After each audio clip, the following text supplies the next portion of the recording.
next question to ask ourselves is, were the assessments robust? Now, assessments are one of the keys to measuring learning success, but they need to be designed at the right level. So, if your assessments are too basic for the learning objectives, for example, if they are at Bloom's level 2, when the course requires Bloom's level 3 assessments, then you're not actually measuring what matters.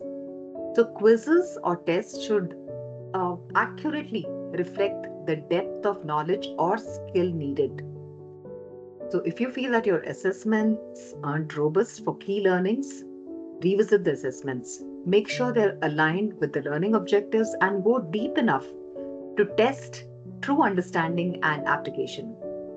If your learners can breeze through the assessments without even engaging their minds, then the quiz may very well be meaningless, and you might want to address that. Now, if it's an ILT or a VILT, then you could, of course, enhance future versions of the course.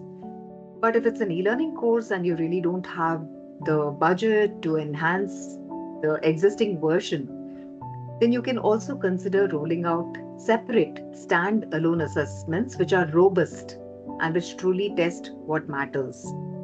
Now, another advantage of such standalone e-learning assessments is that they also tackle another problem area, which is to do with tackling the forgetting curve. We'll look at that shortly.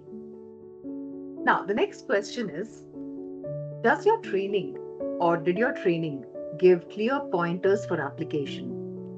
So, learning without application is essentially wasted effort because learners need clear, actionable takeaways. So, if you find that your training was too abstract or feels removed from daily tasks, it might not translate into improved job performance.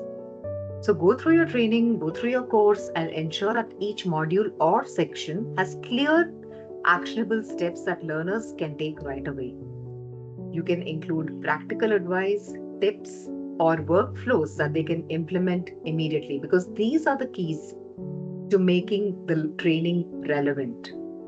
Now, coming to the next question, which is again to do with application, but this is more around the opportunities for application.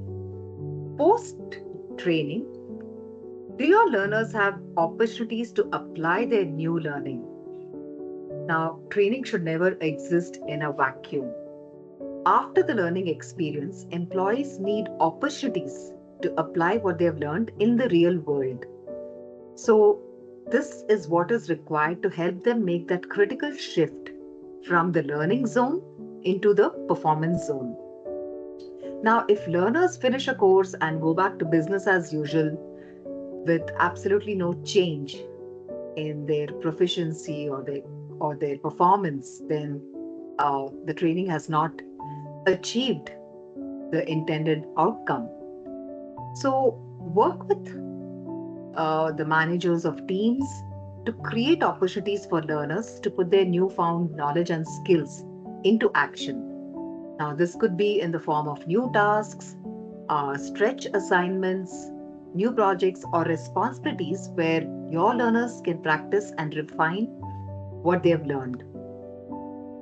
By not providing adequate opportunities for practice, it is like equipping a learner to fish and then leaving them out in a desert.